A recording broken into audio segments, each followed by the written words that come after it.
Well, I'm Margaret Perry, Margaret Chase Perry, the older daughter of Heman and Edith Chase. Once or twice this coming summer, I'm going to give a sort of slideshow, a talk about the history of Mill Hollow and my family's place in it. The very first mills in Alsted were built in the 1760s, and the one that came first to Mill Hollow, it was a grist mill, and it sat just where Chase's Mill sits now. And very soon after that, a sawmill just a couple hundred feet down the stream. And those two things, you see, helped to supply the earliest settlers with things they needed, food and building material. And after that, in the next years, later came another sawmill, a wheelwright shop, carding mill, a spinning mill, a fulling mill, and the starch factory. You see, those last ones were all things that supported the home textile industry. That period of sheep raising and the textile industries, they were very strong about the early part of the 1800s. And by 1820 or 30, it began to decline. And the woods grew back up, and pretty soon, instead of wool, the plentiful material was wood. The mills converted to other things. And in this area, they pretty much converted to becoming sawmills. And the population went down, so that by 1900, a lot of water power mills became defunct and were falling down. The Chases first came to Mill Hollow as summer people. They must have looked around that summer of 1903 and bought the land for the cabin on Camp Brook Road.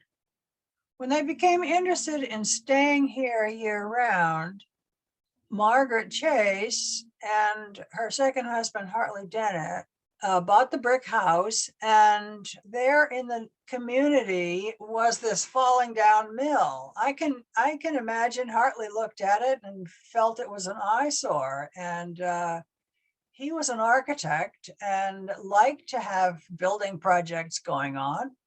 And so they bought the mill, tore down that old one, and started on the new one.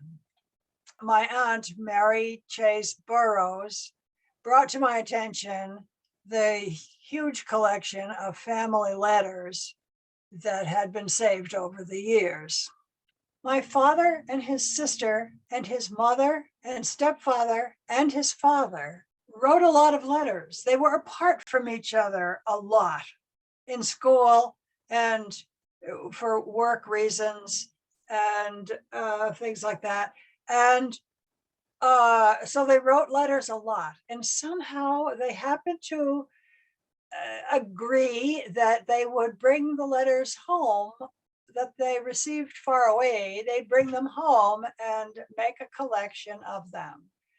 And the archivist in me took a look at them and thought, I'd like to read these, but let's get them in order.